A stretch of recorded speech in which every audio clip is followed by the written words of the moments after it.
At the beginning of summer break from school, my 8-year-old granddaughter came to me and asked, "Grandpa, can we make some packages for those homeless people we see in our streets?" She arrived that morning with a Ziploc bag and it had some items in it. She wanted to show me what she had in mind. How could I resist this request? My wife and I have done something like this in the past. Ziploc bags with some essentials that we would hand out whenever we saw someone in need. Nevertheless, Riley, my 8-year-old granddaughter, independently came up with this thought at the beginning of her summer recess for school. Well, this tugged at my heartstrings. I'm very proud of her. She's got a heart of gold, and she's always thinking of others. I think it's shameful that we probably have 1 million or more Americans who live on the streets every day. And later in this video, we'll hear from the executive director of a very prominent homeless shelter here in Alabama and their wide-ranging programs to help the homeless get back on their feet. She'll enlighten us on the many reasons people find themselves homeless. And as for me, I think we should help those in need. My prayer is that everyone should have a pillow of their own to lay their head at the end of the day and food to nourish their body. I'd like to think we can end the plight of homelessness in our country in our time. So Riley and I decided on a package that included a McDonald's gift card, some cash, a protein bar, a Jesus Loves You wristband, and a fresh pair of new socks. All this we'd put in a Ziploc baggie we could carry in the back seat of our car and hand out whenever we encountered someone in need. Okay, guys. So what are we doing? Well, Don't get in the camera. Just talk about it, okay? so we have Ziploc bags right here. Peanut butter right there. Peanut butter bars, cards, some crosses, some Jesus Loves Me wristbands, money, gift cards, Socks. socks, of course. Yep. And the McDonald's gift cards. So what we're doing is pull out one of those Ziploc bags, Riley. Okay. So what we're going to do is we're going to make some packages for who? The homeless. For the homeless people. Gift cards. So what we're gonna do is do this, ready? So we're gonna take one of these Ziploc bags. See? Put a Jesus Loves Me wristband in there. A Cliff Bar. And give me a McDonald's.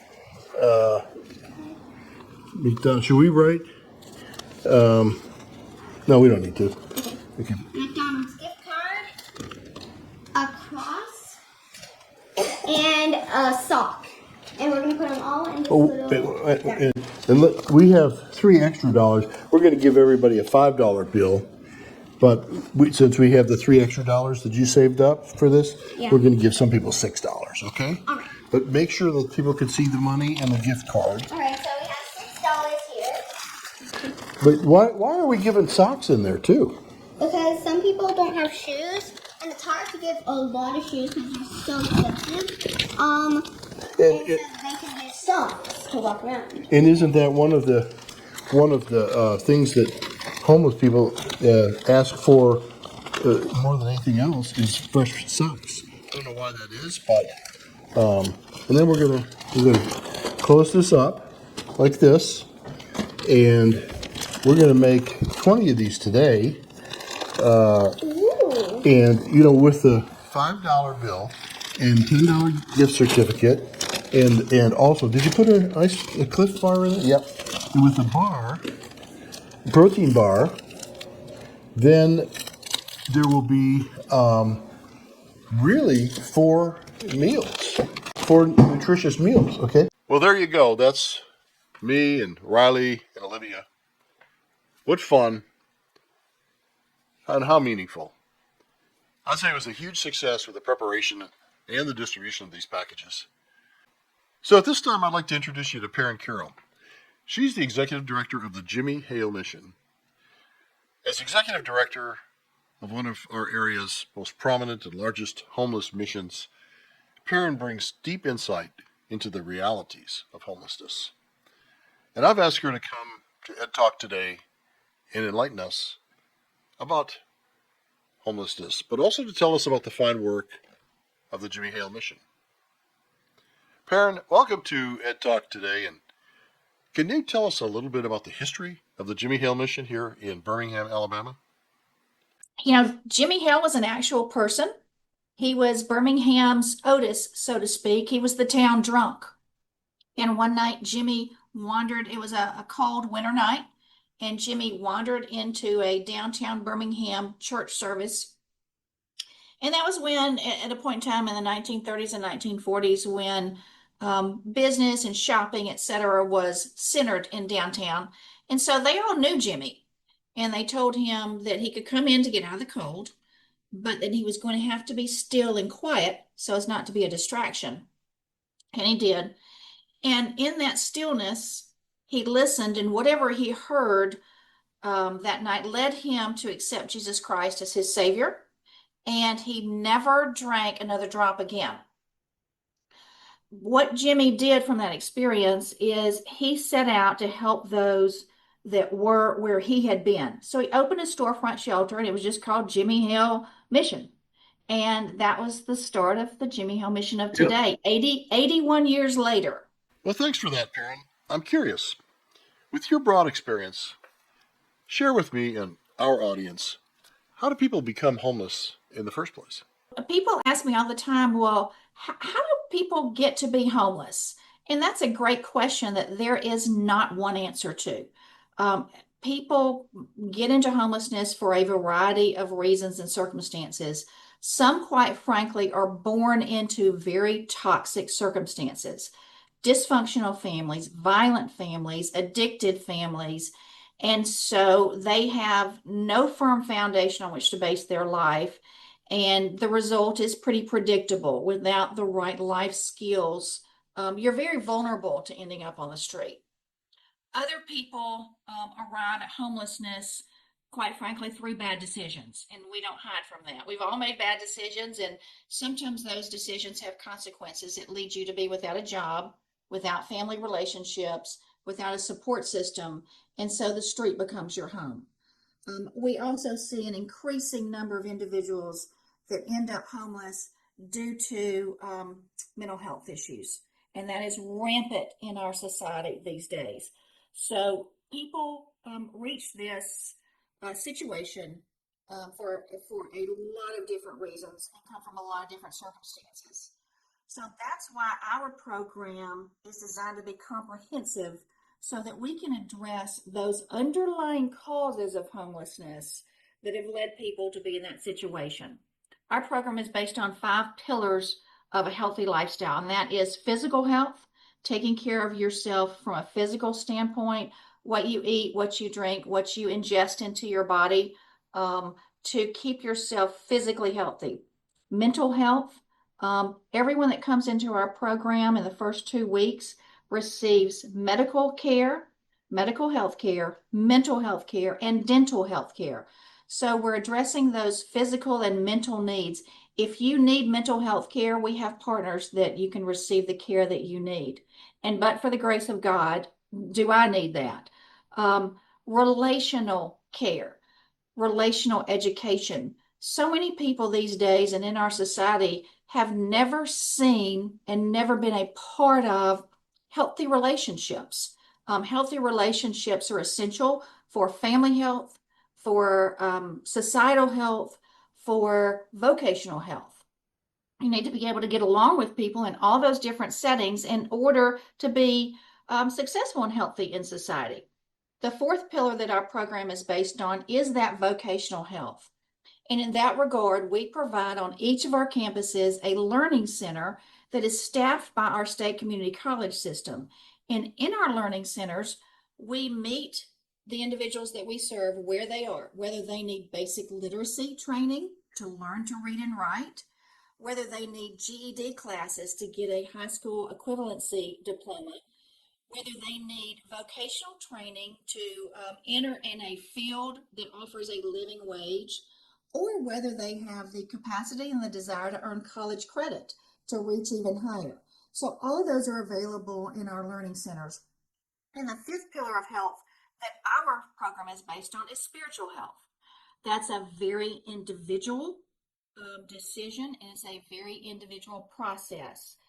We are not an indoctrination factory.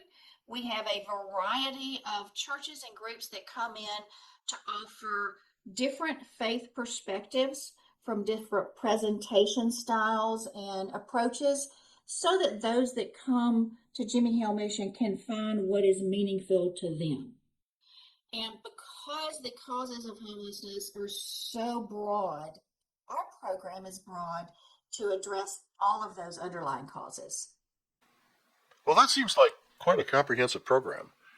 What about preparing your clients for constructive lives going forward, preparing them for work and to support themselves?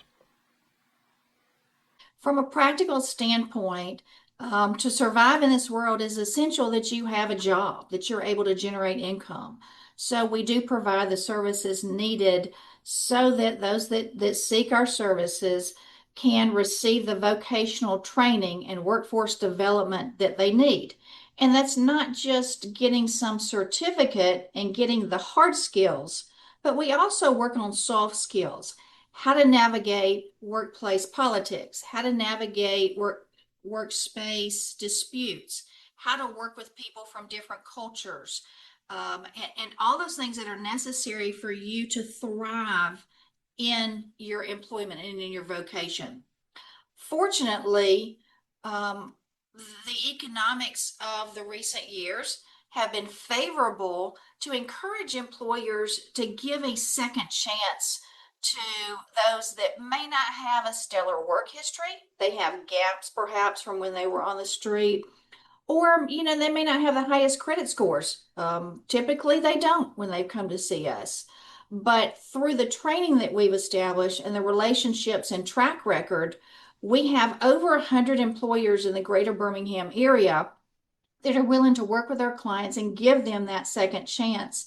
And overall, every success story helps strengthen those relationships because the employers see that, hey, these individuals that come to us, they are prepared with the tools that they need, and they have a real burning desire to be successful in employment.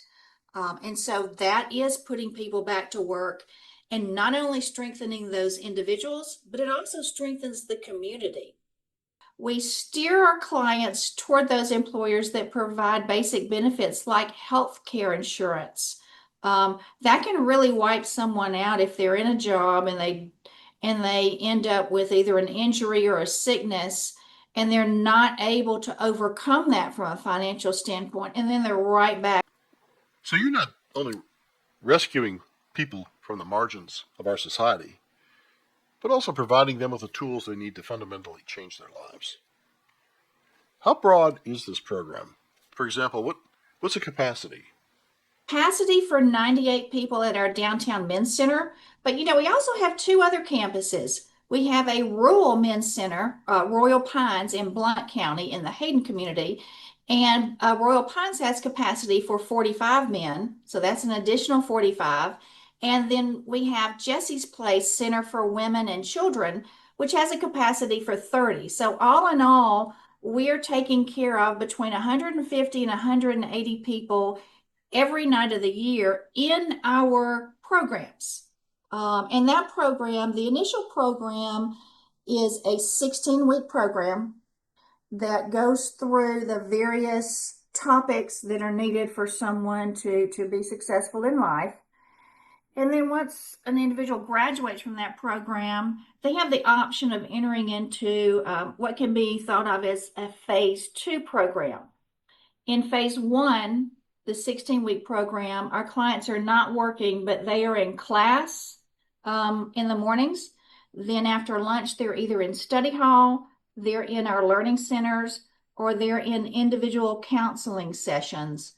So they have a very full day and a very full week. Once they graduate, they're returning back to the workforce or returning back to work and school. So they're going back out into the community and working during the day, but continuing to live at the mission, continuing to have that structure and that safety net where they receive financial accountability and literacy.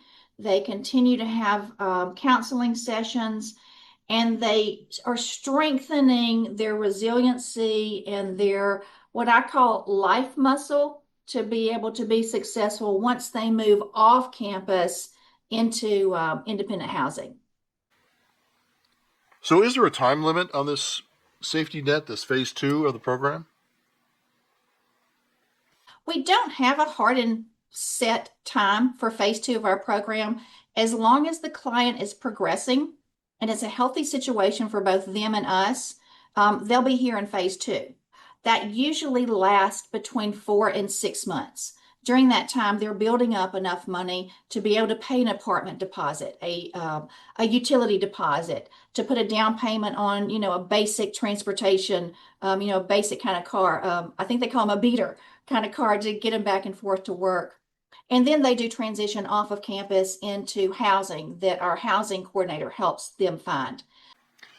Well, I think it's a wonderful thing that you all are doing over there at the Jimmie Hale Mission. Sounds like a comprehensive plan to restore a child of God to a more dignified life. This doesn't come without the generosity of your contributors, though, I presume. I'm going to suggest to you that's probably always a concern. There is a constant need for funding. We provide services year-round, not only to those that are in our program, but also, we serve as Central Alabama's warming station. So on the 40 or so nights of the year, and typically around 5 24-hour segments of time a year, those that have nowhere else to go on the worst nights of our community are welcome to our warming station. First of all, let me tell you, to get someone from the beginning of our program all the way through graduation and into stable employment takes about $24,000. So that's $24,000 per person to completely change a life and help strengthen our community.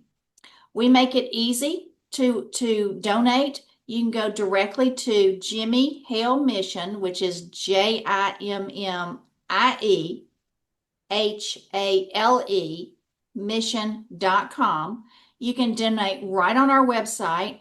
And Ed, we want people to know what service is available. We want them to know what they're investing in when they donate their hard-earned money. So we invite you to come on our campus and take a tour and see what we do and how we do it. Well, Perrin, thanks for all you and your staff do. And thanks for sharing this story with our viewers. And I encourage anyone that's moved by this story to visit the Jimmie Hale Mission website and take a look at the compassionate and constructive work they're doing. They're making a difference in the lives of human beings. And consider making a contribution towards changing the life of someone less fortunate. Perrin, thank you for being our guest today, and God bless you. Thank you very much, Ed, and God bless you, and thank you for this opportunity to tell about the Jimmie Hale Mission. Well, that's all I have for you today. Please like and subscribe. It really does help the channel. And I'll see you next time on Ed Talk Today.